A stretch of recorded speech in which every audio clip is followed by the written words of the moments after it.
Me falou assim, Paulo César, você sabe que eu estou com 2 filhos pequenos, né? E você sabe que a minha esposa contraiu uma pericardite, uma inflamação no pericárdio, da membrana que envolve o coração, e ela já está internada há 40 dias no Procardíaco, um dos centros de tratamento intensivo do coração mais respeitados do nosso país, e talvez até do mundo. E já teve 3 ou 4 paradas cardíacas. Eles recolhem o líquido que está em volta do coração, em decorrência da inflamação do pericárdio, e colocam para cultura e nada cresce. Eles não sabem mais o que fazer. Eu acho que eu vou ficar viúvo com 2 crianças pequenas. Você pode me ajudar? Talvez. Aí pedi autorização ao Rocha Lima para levar o Gilberto Arruda no CTI onde ela se encontrava. Botei uma roupa branca nele, pedi autorização ao chefe do CTI, entramos no CTI onde ela estava há 40 dias.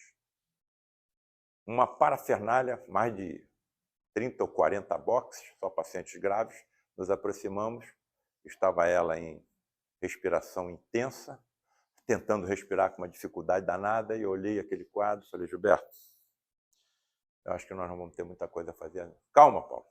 Ele era mecânico de automóveis. Calma, Paulo. Vamos ficar em oração aqui.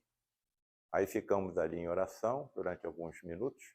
De repente ele vira para mim e falou assim, isso é medicina do futuro, hein? Paulo César, eu acho que, não sei se você vai acreditar, mas amarrado nesse leito aí, tem uma tremenda entidade completamente deformada, medonha. Agora está amarrada e parece que está hipnotizada. Alguém amarrou e hipnotizou ela. Ela não vai fazer isso por si própria.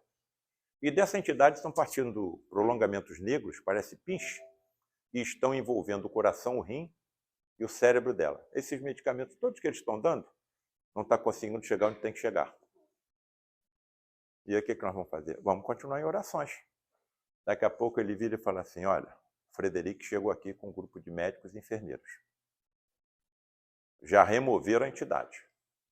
E agora estão instalando, aí começou a utilizar a linguagem de mecânico de automóveis.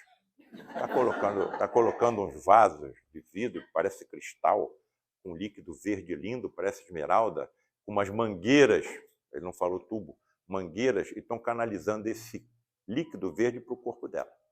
O líquido está correndo, o corpo inteiro está sendo coletado do outro lado, negro. Olha, agora está entrando verde e está saindo um pouco mais claro.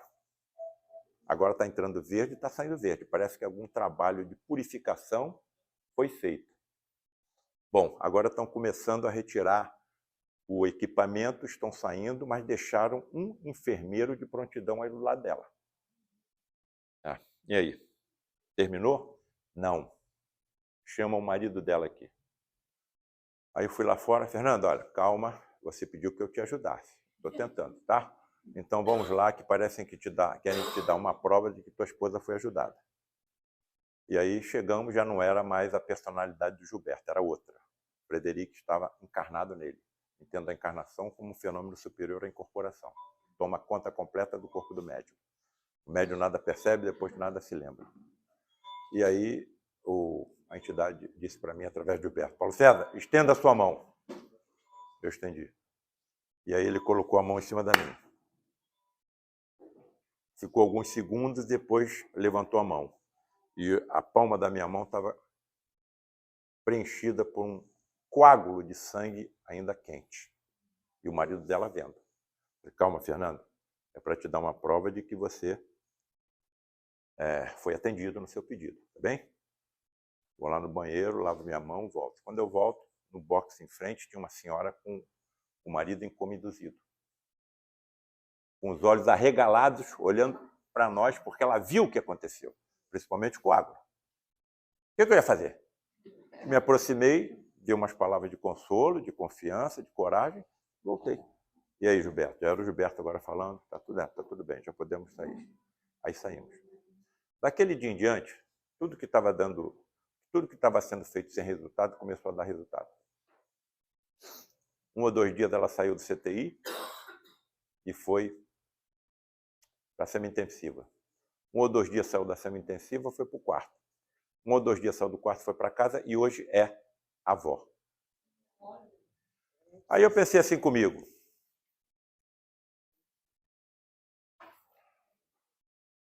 Ó, já não sou eu quem fala, hein? Desliguem o celular, por favor. Já não sou eu quem fala. Cuidado com o celular. Não é para fazer barulho, não, que às vezes fica recebendo mensagem e a gente está vendo mensagem e está deixando de escutar coisa importante. Aí eu pensei aqui comigo, eu acho que eu vou lá no CTI conversar com os colegas. Quero saber qual a opinião deles. O que é que aconteceu em que 40 dias nada dava resultado e começou a dar resultado? Aí fui lá. Falei com o chefe, pedi autorização. Colega, o que aconteceu? 40 dias ela internada, nada dava resultado, de um dia para o outro começou a dar resultado, ela já está com alta? O que aconteceu? Paulo César, nós não sabemos. A possibilidade maior é que os micro-organismos que estavam causando a pericardite sofreram alguma mutação e se tornaram sensíveis aos nossos antibióticos. A principal hipótese era a tuberculose, bacilo de Koch. Mas nem isso crescia. Recolhia o líquido, botava para a cultura e nada crescia. Tá bom. Agora, se coloque no meu lugar. Já imagina, o que aconteceria comigo que eu fizesse o seguinte? Eu vou fazer o seguinte, colega, vem cá. Você sabe por que todos estes medicamentos não estavam dando resultado? Quer saber por quê? Tinha uma entidade obsessora. Eu trouxe um médico de efeitos físicos, entidades médicas espirituais vieram até aqui, removeram, fizeram uma purificação no corpo extrafísico dela, espírito, e aí então os medicamentos de vocês funcionaram. Onde é que eu estaria agora? Provavelmente eu teria o meu diploma cassado e seria taxado de maluco. Mas, cara, agora, quantos pacientes estariam na mesma situação que ela? Quanto é que os recursos públicos estão sendo utilizados no tratamento de pacientes iguais a esses?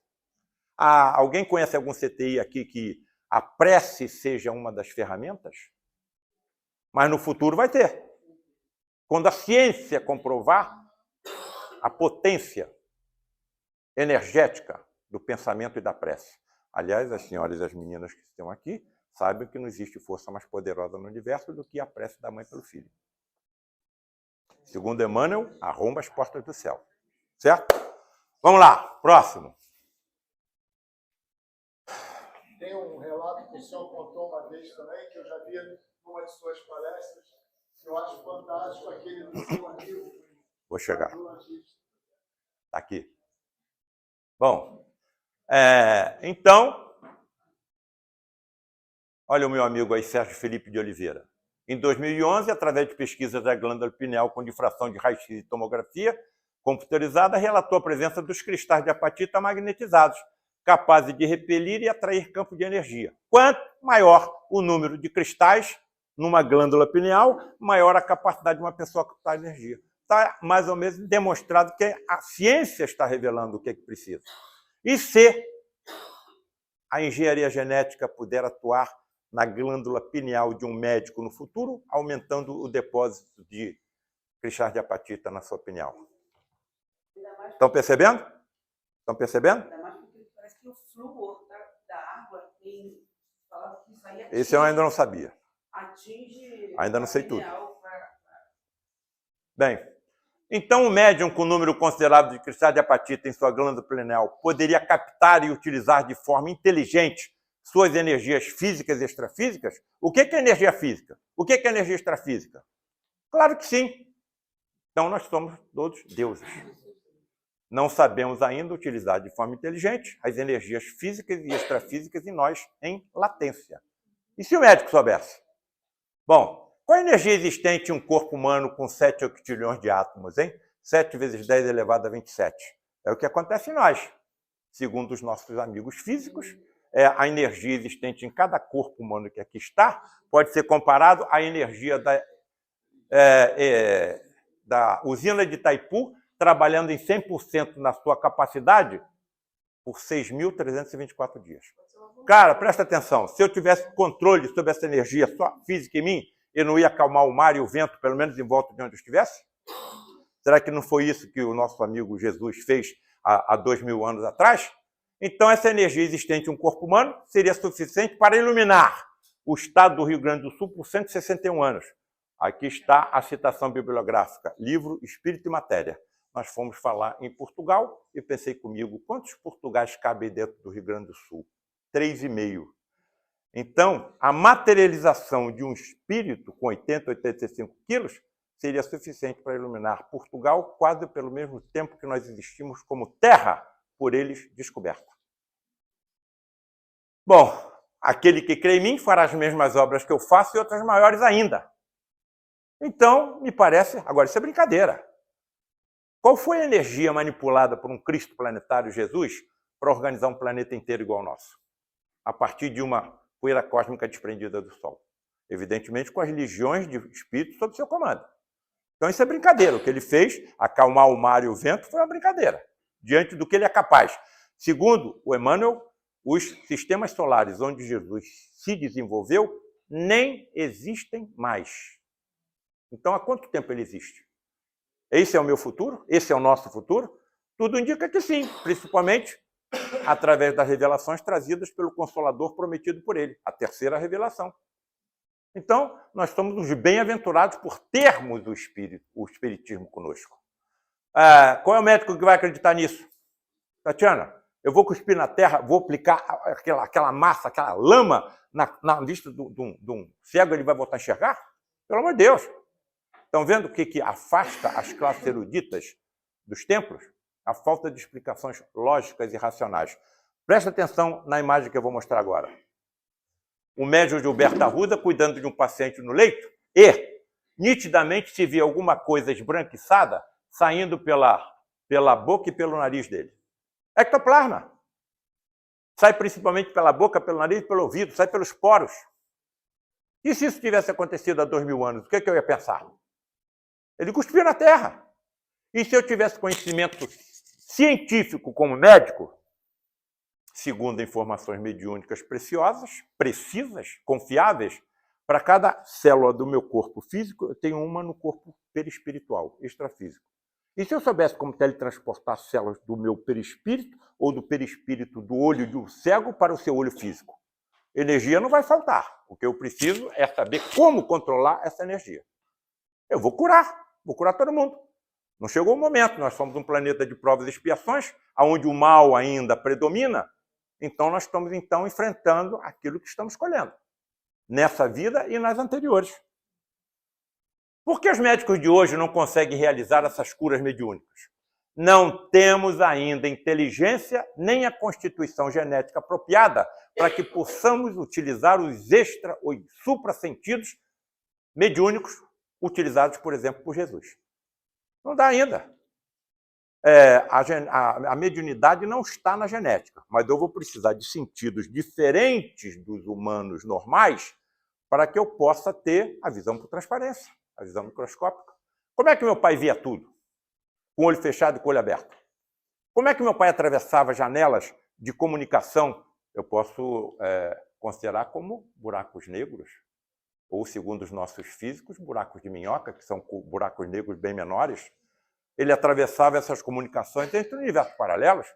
Ele entrava no universo paralelo, ele entrava no plano espiritual. Meu pai, por que ele saía comigo do lar de Frei Luís e eu não tinha tempo de levar ele em casa porque eu tinha que ver um paciente no hospital e o meu carro ficava impregnado com cheiro de éter e de cânfora, a ponto de eu ter que abrir a porta para poder respirar? Papai, o que está acontecendo? Eu não estou conseguindo nem dirigir, tem que respirar. Os médicos que estão te acompanhando estão te dando uma prova de que você não está sozinho. Então, se eu não estou sozinho, nenhum médico da Terra está, nem os que não acreditam nisso.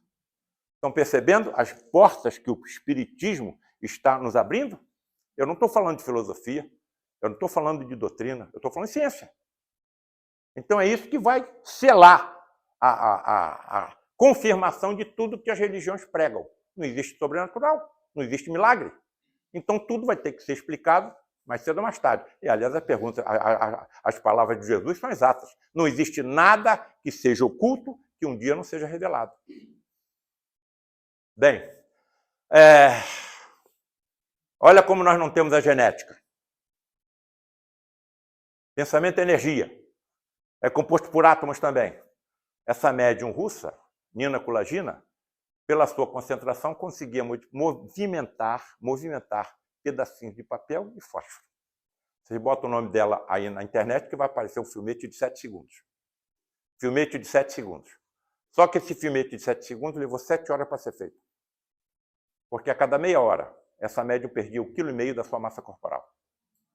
Aí tinha que parar, hidratar, alimentar, descansar, para depois continuar. Então não temos a constituição genética para utilizar de forma controlada as intensas energias latentes existentes em nós. Certo? Bom, mas que é possível isso ser feito? É. Mas estamos a caminho. Aí, mais uma vez, eu tenho que me agarrar com quem? Com a ciência. Não tem como fugir disso. Aí está uma dessas pesquisadoras, Catherine Pollard. Ela decidiu dedicar a sua vida ao estudo da região genômica denominada HAR1, que está relacionada com a inteligência humana. HAR1 está relacionada com a inteligência humana. Bem, o que essa pesquisadora encontrou? A região genômica chamada HAR1 é composta por 118 bases do ADN. E o ADN tem 3 bilhões de bases. Somente 118 estão relacionadas com a inteligência. Essa HAR1 permaneceu inalterada, inclusive nas espécies que nos antecederam, durante 300 milhões de anos. E nos últimos 6 milhões de anos já sofreu 18 mutações, aumentando assim a nossa inteligência. Pergunta obrigatória. O que manteve a HAR1 inalterada durante 300 milhões de anos? O que estaria agora nos últimos 6 milhões de anos acelerando as mutações em HAR1? O acaso? Estamos ou não estamos sob um planejamento e um controle extrafísico? Percebam? Então a nossa inteligência está aumentando. E provavelmente vai aumentar cada vez mais rápido. Quer ver outra informação científica? Eu acho que eu até não coloquei ainda, mas poderia falar em uma pesquisadora francesa chamada Anne d'Ambricourt-Malassez, que resolveu correr o mundo inteiro para estudar o maxilar inferior, a mandíbula, que é o único osso que se movimenta no nosso crânio. Cara, para ela estudar a evolução em pré-humanos da mandíbula, ela tinha que pegar os fósseis, o crânio dos fósseis e virar de cabeça para baixo. Quando ela virou de cabeça para baixo, ela viu uma outra alteração no nosso esfenoide, o osso esfenoide, em forma de asa de borboleta, onde está se implantando, onde está depositado o nosso cérebro. Ela começou a perceber uma coisa muito estranha. O esfenoide vem, através das eras, sofrendo inclinações. E quando inclina, a nossa massa encefálica se torna mais dilatada. Evidentemente, com a nossa calota craniana óssea também. Há 60 milhões de anos, o esfenoide era horizontal. Primeira inclinação, 40 milhões de anos, e surgem os símios. Segunda inclinação, 20 milhões de anos, e surgem os grandes macacos. Terceira inclinação, há 6 milhões de anos, e surge um gênero chamado Australopiteco, que deu origem ao gênero Homo. 2 milhões de anos, surge o gênero Homo. E há 160 mil anos surgimos nós, o Homo sapiens, ou o Homo sapiens sapiens, aquele que sabe que sabe. Percebam que as inclinações estão se estreitando. 40 milhões, 20 milhões, 6 milhões, 2 milhões, 160 mil. Cirurgiões maxilobucofaciais estão percebendo alterações na arcada dentária de crianças americanas e japonesas que estão prenunciando uma nova inclinação. Bem, isso estaria de acordo com as informações de que nós estamos prestes a subir de degrau de um planeta de provas e expiações para um planeta de regeneração? Quem trará as soluções que tanto ansiamos? Soluções científicas, soluções sociais, soluções econômicas e vai por aí afora. Espíritos que necessitarão de corpos mais perfeitos do que os nossos. Paulo César, você não está no controle total do seu pensamento. Ué, por quê? Você está me dizendo que quanto maior a nossa calota craniana, Maior a nossa inteligência porque aumenta o número dos nossos neurônios, não é? E você também falou hoje aí de que a nossa ciência só consegue saber o que acontece em 4% do universo, não foi? Foi. Qual vai ser o tamanho do meu cérebro para entender o que acontece em 30% do universo? Como é que eu vou atravessar a vagina da minha mãe quando eu nascer?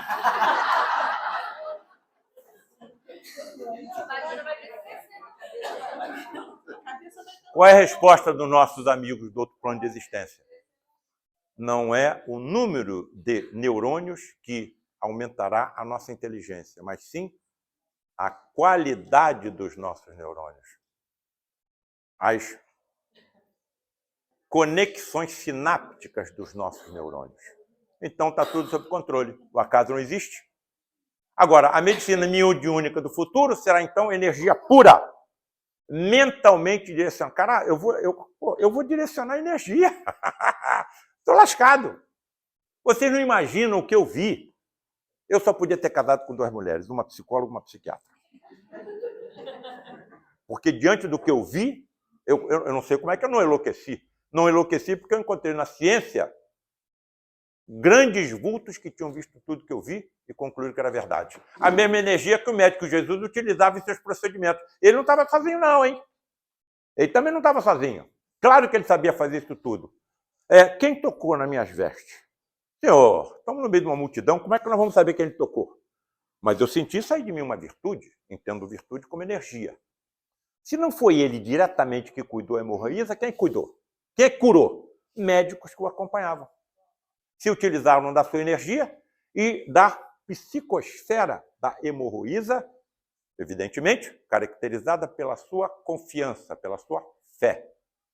O centurião só soube que o servo dele estava curado no dia seguinte, porque o servo estava localizado a quilômetros de distância. Se Jesus não foi lá, quem que foi? Médicos que o acompanhavam. Levaram a energia dele. Qual foi a distância? Então, essa energia pode ser propagada a quilômetros de distância? Pode. A distâncias incomensuráveis. Bem, então, se utilizaram mais uma vez do quê? Da fé do centurião e, evidentemente, da fé, da confiança do servo. Então, nem Jesus estava sozinho. O médico dos médicos, hein? Bem, o que será possível a um médico médium do futuro que domine todas essas energias, que tenha supersentidos evoluídos em relação aos nossos? O meu olho não começou assim. Começou numa membrana biológica que simplesmente sensível à luz. Na escuridão ela se dilatava, na claridade se contraía. E através de bilhões de anos se constituiu uma das mais complexas estruturas que a ciência conhece. Como é que alguém pode curar um cego de nascença sem conhecer essa estrutura? Como é que alguém pode curar um leproso sem conhecer a existência do bacilo de Hansen? Como é que alguém pode fazer um paralítico andar sem conhecer toda a estrutura óssea, muscular e nervosa do corpo humano? Se há 2000 anos ninguém sabia disso, onde foi que ele aprendeu? Mas que aprendeu, aprendeu. Senão podia ter feito o que fez. Eu também vou aprender. Vou saber tudo. Vou saber tudo. Vou fazer o que ele fazia. Agora, eu não sei quantos bilhões de anos eu tenho ainda que percorrer. E, evidentemente, essa minha evolução vai depender de mim. Pode ser mais rápida ou mais lenta, de acordo com aquilo que eu faço, daquilo que eu falo e com aquilo que eu penso. Então, eu posso retardar ou posso me estacionar. Então, eu tenho que ter muito cuidado com aquilo que eu faço, porque eu posso, inclusive, perder uma encarnação inteira. Hein? Certo? Eu tive alguns desafios, até dentro do próprio Lar de Frei Luís. Quase assim, com uma intuição, com um pensamento até do meu próprio pai, de abandonar o Lar de Frei Luís. Se eu abandonasse o Lar de Frei Luís, quem estaria fazendo o trabalho que eu estou fazendo hoje? Eu ia provavelmente ir lá para o final da fila, aguardar uma outra oportunidade. Então, nós temos que ter muito cuidado com aquilo que fazemos, falamos e pensamos, certo? Principalmente conhecendo o que nós conhecemos através do espiritismo kardecista cristão. O que será possível ao médico futuro? A percepção do mundo espiritual pela vidência. Eu posso ter uma vidência. Meu pai era vidente. Por que eu não sou? Essa transposição não é obrigatoriamente transmitida hereditariamente. Cada conformação do meu corpo é cuidadosamente estudada e planejada por geneticistas do outro plano. Ei, Paulo César, então quando o meu pai estava tendo relação com a minha mãe, estava cheio de médico dentro do quarto? Não, porque a partir da ejaculação do orgasmo até o encontro do primeiro espermatozoide com o óvulo pode demorar horas ou dias. Então aquele momento é sagrado. O André Luiz é muito claro, não é? Círculos de espíritos protegendo o casal. Aquele momento é sagrado. Agora eu estou planejado, todos nós estamos planejados, de acordo com aquilo que nós tenhamos que fazer. A captação das orientações dos médicos espirituais pela intuição nítida, já tenho, mas não é nítida. E eu vou ouvir a voz deles. Seu professor, não sei se eu já te contei isso, um dos seus professores, que trabalha comigo há mais de 30 anos, cirurgião, nunca me falou nada. Aí eu fui parar no Senado Federal, por causa desse nosso trabalho. Dia do Médico. Fomos homenageados no Dia do Médico de 2018.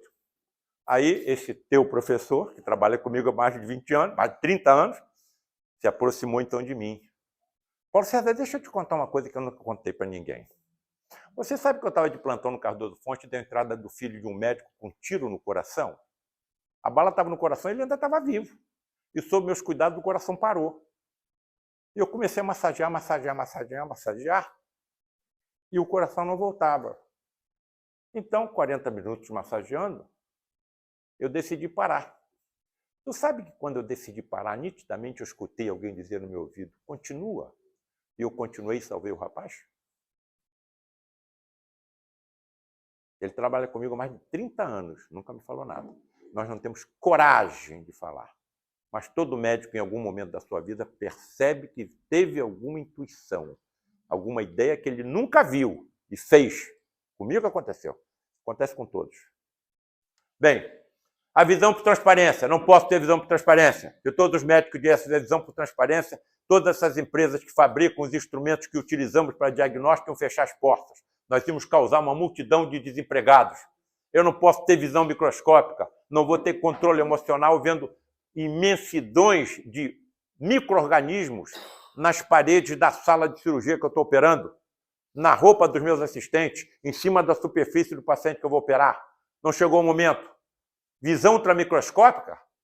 Cirurgias hiperfísicas? O que é isso, Paulo César? Cirurgia hiperfísica? É o que você falou. Aquelas que ultrapassam os limites físicos do corpo humano. Então chega onde? No perispírito. Sede de uma imensidão de doenças que nós, médicos da Terra, tratamos como efeitos. Não sabemos da causa. A causa estão em vidas passadas. Nós não sabemos os efeitos. Nós não sabemos as causas, só sabemos os efeitos. Tratamos o efeito. Desintegração molecular de anomalias. Cara, eles sabem como desintegrar atomicamente peças do organismo humano. Ué, mas sabe desmaterializar átomos, sabe? Sabemos. Mas tumores malignos no cérebro também são compostos por átomos. Cálculo de vesícula também, cálculo de bexiga, corpo estranho, placas de ateroma obstruindo as coronárias. Tudo isso é feito por átomo. Eles sabem como desmaterializar átomos? E se eu soubesse? Caramba! Materialização de prótese de ectoplasma, percepção das causas kármicas das doenças. Isso tudo vai ser discutido nos congressos de medicina do futuro. Os médicos serão poderosos médiums, ostensivos, saberão como manipular de forma inteligente tudo isso. Eu vou voltar como médico, vou entrar na faculdade de medicina, a primeira coisa que eles vão fazer vai ser recolher células da minha mucosa bucal, fazer um escrutínio detalhado do meu ADN, e se eu tiver a genética adequada à mediunidade, serei desenvolvido por profundos estudiosos do assunto, que serão os professores das escolas de medicina do futuro. Não tem como mais voltar diante de tudo que eu vi acontecendo lá de Frei Luiz. Incursões intracorpóreas e muito mais. Eu vou entrar dentro do corpo do doente, com visão microscópica e ultramicroscópica. Eu vou ver, então, a alteração genética antes que a neoplasia maligna se instale. Eu vou ver a alteração genética, a mutação, antes que o câncer apareça em uma única célula? Eles estão dizendo que sim. Bem, livro Missionários da Luz. Alexandre tomou pequena quantidade adequada de eflúvios leitosos, olha aí, um médico vendo a coisa do lado de lá, hein? Que se exteriorizava particularmente pela boca, narinas e ouvidos do aparelho mediúnico, e começou a manipular. Ectoplasma que saía do médium. Aos poucos vi formar-se sob meus olhos atônitos um delicado aparelho de fonação. Utilizar o ectoplasma e construir uma laringe. Quem está dizendo isso é André Luiz. Formar-se um fluxo mental e sob a ação técnica de meu orientador, uma garganta irrepreensível. É mole? Aí, venho com meu amigo aí, me perguntou. Cirurgias hiperfísicas. Nunca vi utilização de qualquer instrumento metálico. Se visse, me afastaria. Como é que eu vou ser cirurgião vendo canivete, tesoura, bisturi, alfinete, agulha, sem esterilização? Não ia me sentir bem. Isso pode até acontecer. Alguma forma de esterilização que eu não saiba que ainda existe, mas existe. Mas eu não me sentiria bem. Eu nunca vi isso acontecer no lado de Frei Luiz. Eu vi a utilização da força mental e das mãos. Vocês estão vendo ali uma cirurgia hiperfísica, até com sangramento. Pô, Frederico, você não sabe como? Você não tem visão ultramicroscópica? Você não pode impedir que haja sangramento? Não dá para poupar os capilares? Dá. Por que tem que sangrar? Para aumentar a fé do doente e a sua.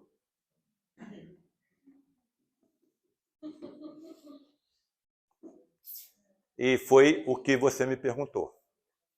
Um professor meu, um dos maiores cirurgiões que eu vi atuar na vida, desenvolveu uma insuficiência mitral. Não acreditava em nada, mas eu convidei, que já estava indo para o Instituto do Coração para colocar uma prótese cardíaca. E aconteceu com ele isso aqui que eu acabei de mostrar. Ele foi submetido a uma cirurgia hiperfísica na minha frente. E ao meu lado haviam mais 4 colegas médicos. Um deles cardiologista. Paulo César, você está vendo que está Frederico encarnado no Gilberto. Frederico! Paulo César! Sim, aquela voz germânica. Paulo César! Sim, você está vendo o que está acontecendo? Estou. Então relate em voz alta para os seus amigos. Olha, aí onde você está massageando o tórax do meu professor, eu estou vendo uma poça de sangue. E no meio da poça de sangue estou vendo alguma coisa branca. Então pegue isso branco que você está vendo e puxe. A válvula mitral dele veio na minha mão. O que eu quero fazer? Posso fazer uma pergunta? Pode. Se a válvula mitral dele está na minha mão, como é que ele está vivo? A medicina de vocês, mediúnica do futuro, saberá como fazer isso. Nós fomos desmaterializando uma desintegração atômica. E à medida que ela ia sendo desmaterializada, nós íamos materializando no local uma prótese ectoplasma, que com o tempo adquire as mesmas características do receptor e não tem rejeição. Um mecânico de automóveis podia me dar uma resposta dessa? Aí o cardiologista pediu a peça. Eu entreguei.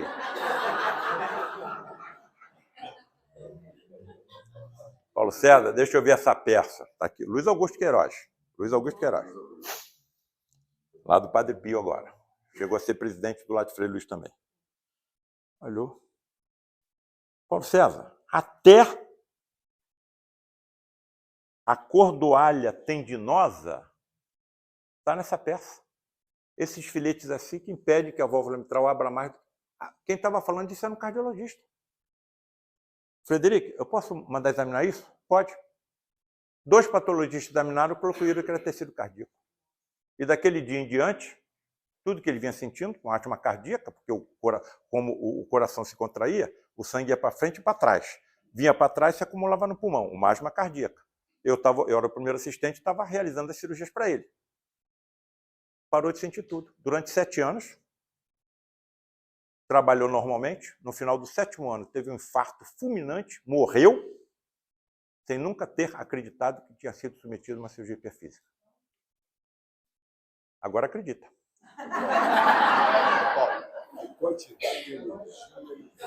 Qual a quantidade de energia manipulada nisso tudo? Quantos átomos possui uma válvula cardíaca? Quantos elétrons? Tem um princípio de incerteza de Weinberg que diz o seguinte, olha, é impossível você saber a localização e a velocidade de uma partícula subatômica. Ou você sabe onde ela está, ou sabe a velocidade. As duas coisas não é. Quantos átomos tem uma válvula cardíaca? Quantos elétrons girando tem uma válvula cardíaca? Que inteligências são essas? Dá para compreender? Dá para imaginar? Não. Por enquanto, só sei que isso acontece. Viagem fantástica, já acabando, tá certo? Uma médica, eu estou escrevendo um livro, A Medicina Mediúnica do Futuro. Será que eu encontro algum médico ou médica médium que me diga o que acontece dentro de uma sala de cirurgia, de um ambulatório, de uma enfermaria, de um consultório. Lá no Frei Luiz tem uma médica médium, poderosa. Aí convidei ela para me ajudar. Vou pensar. Aí pensou alguns dias, olha, atendo o seu convite com uma condição. Qual é? Que você não coloque o meu nome no livro, que vão me chamar de maluca. Tá bom. Aí fiz 16 perguntas, mandei por e-mail, ela começou a me responder. Era tudo que eu já tinha escrito nos 12 capítulos do livro que estava pronto e ninguém sabia que eu estava escrevendo livro nenhum. Ela diz que quando entra num centro cirúrgico, ela se vê ladeada por 2 médicos que ela chama de mentores. Ela vê mais médico dentro de um centro cirúrgico, de uma enfermaria, de um ambulatório, do que nós, encarnados. Nenhuma equipe está sozinha. Eles estão acompanhando o que pensamos, estão cuidando da parte mais importante, da borboleta, enquanto nós cuidamos do casulo. Quando eu fui parar lá no Congresso, lá no Senado, eu tive a coragem de falar o seguinte, ó, ouso afirmar, ainda repeti a frase, ouso afirmar que muito dos sucessos que nós temos com os nossos pacientes, não teríamos sem essa ajuda imponderável aos nossos pobres 5 sentidos. Claro, claro. Bem, ela disse que entra na sala de cirurgia, vê o corpo dos pacientes por transparência. Entra no corpo dos doentes. Navega pela corrente sanguínea, vendo a hemácia passar por cima, pela direita, pela esquerda, por isso que ela não quer botar o nome dela no livro. Ela navega pela corrente sanguínea do paciente. Aí eu pensei comigo, cara, lá para a década de 60, houve um filme chamado Viagem Fantástica, em que cientistas miniaturizam um submarino, injetam na corrente no paciente com uma lesão cerebral, com médicos e cientistas dentro. Eles vão até lá e eliminam a lesão com raio laser. Eu vou botar o nome de Viagem Fantástica. E eu escrevi um capítulo sobre ela, escrevi 2. E, para terminar, presta bem atenção e se coloque no meu lugar agora. Como se daria a captação das orientações dos médicos espirituais? Pela intuição nítida e clareaudiência, pela interação mental entre as duas individualidades. Então, quando eu estou cuidando de um doente, médicos mentalmente se ligam a mim e me orientam sobre o que fazer. Agora, uma para arrebentar, tá certo? Cadê a criança que estava me assistindo ali? Vai lá. Vou precisar de uma criança agora. Olha o que aconteceu.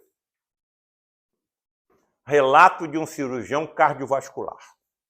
Ele mandou para mim uma mensagem enorme pelo celular. Prezado Dr. Paulo César, meu nome é SCV. Ao término de uma cirurgia cardíaca em setembro de 2019, para a instalação de 2 pontes safenas e uma mamária, em um paciente rígido, com 77 anos, a cirurgia está pronta. Ele não era o cirurgião, ele era um auxiliar. Quem estava operando era o professor dele. Ele estava com assistente. A cirurgia está pronta, vamos fechar o tórax do doente.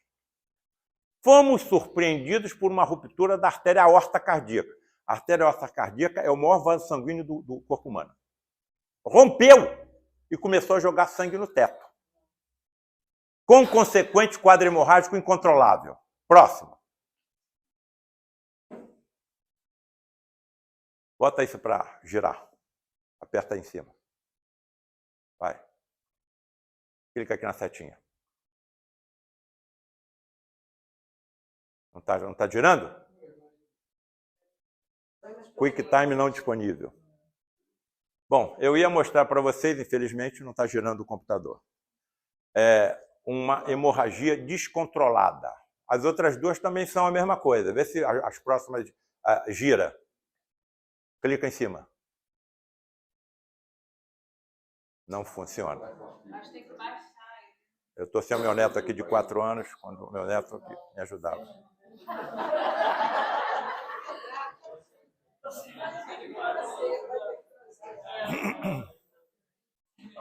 Tá? Tem alguém aí que nos ajude? Não, é que eu acho que tem que ter. Talvez não tenha cuidado. Bom, então, paciência. Eu mostrei isso, inclusive, em faculdade de medicina no exterior, hein? No exterior. Falando em faculdade de medicina para médicos. O que eu ia mostrar para vocês era uma hemorragia jorrando sangue. Jorrando sangue. E nada conseguia parar, jorrando. E eles me mandaram, inclusive, o vídeo que eles filmaram do que estava acontecendo. Pode passar o próximo.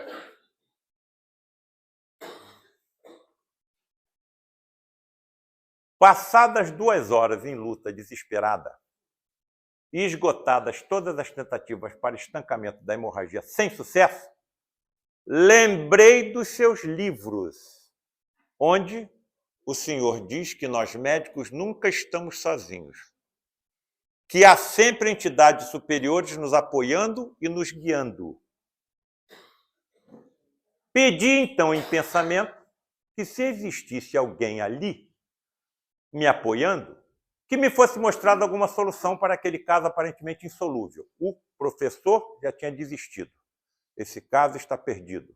Tudo que era podia ser feito já foi feito. 2 horas de luta. Eu acho que não tem mais saída. Imediatamente uma ideia surgiu em minha mente, não foi adotada imediatamente pelo professor. O professor já tinha desistido. Tá certo? Mas ele insistiu e foi adotada. Para a surpresa de todos, em menos de 2 minutos, o sangramento foi sendo contido. 2 minutos. E eles estavam tentando parar a hemorragia há 2 horas. E o paciente salvo sem qualquer sequela. E agora? Eu vou pedir agora ajuda a vocês, tá bem? Continuo nessa estrada ou desisto? E aonde é que essa história vai nos levar? Nós somos pedras de um quebra-cabeça que está sendo montado. E a finalidade desse quebra-cabeça é salvar a humanidade. Nós já temos certeza que não estamos aqui a primeira vez, temos certeza que continuaremos vivos após a passagem do fenômeno natural da morte e temos certeza que vamos voltar. Vamos voltar onde? Na Ucrânia? Na Rússia? Na China? Nós vamos voltar na Arábia Saudita? Vamos voltar na Coreia do Norte? Vamos voltar no Brasil? Eu não preciso mais voltar. Para ajudar a humanidade, nós não precisamos voltar mais aqui. Talvez para ajudar alguma categoria. Mas para salvar a humanidade, eu acho que com o conhecimento que nós estamos adquirindo, nós vamos ter que voltar em países que nem sabem que o espiritismo existe. Vou voltar onde? No Afeganistão, onde as mulheres são consideradas seres inferiores? O que vai acontecer comigo na hora que eu começar a pregar essas verdades? Cara, eles vão me prender, vão me torturar, vão me decapitar, vão me queimar, vão me esquartejar. Mas isso já aconteceu no passado. Com quem? Com os primeiros cristãos. E o cristianismo está aí. Estão percebendo o que nos aguarda? Hoje, cristianismo é a principal religião do planeta. 2 bilhões e 200 milhões de adeptos. E segundo o islamismo, olha onde é que está o espiritismo. Somente 13 milhões de adeptos. Mas o espiritismo já tem 2.000 anos. Aliás, perdão, o cristianismo já tem 2.000 anos. O espiritismo tem 165 anos. Como é que vai estar o espiritismo daqui a 2.000 anos? Inclusive com o embasamento da ciência. Eu não consigo ver, sinceramente, outra solução para a humanidade, não. Se o Putin soubesse o que o aguarda, estaria fazendo o que está fazendo? Se o Hitler soubesse o que o aguardava, estaria fazendo o que fez? Então agora está na mão da ciência, comprovando, olha, aqui provado cientificamente o que vai acontecer com vocês. Então você tem que ter muito cuidado com o que você vai fazer, hein? Você vai assumir um cargo aí de secretário de saúde e você vai desviar os recursos para você? Quantas pessoas você vai matar? Então, eu acho que aqui está a solução. Ciência sem religião é manca. E a religião sem ciência é cega. Enquanto não se compreenderem, nós continuaremos nesse remoinho. E só o espiritismo une essas 2 vertentes. Estão me reconhecendo aí ou querem que eu tire a máscara? Então, eu não entro em nenhuma cirurgia, que eu considero o centro cirúrgico uma história, um ambiente sagrado, sem colocar na minha mente essa imagem. Que Deus me ajude, sempre é bom pedir. Que os médicos que estão comigo, dentro dessa sala de cirurgia, me intuam como proceder. Que me ajudem cuidando da parte mais importante. Eu acho que era essa a mensagem que nós tínhamos a trazer nessa noite.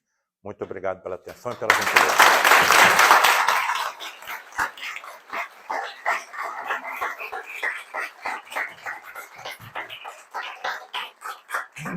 Antes de encerrar, amigo também, vamos fazer aqui os agradecimentos.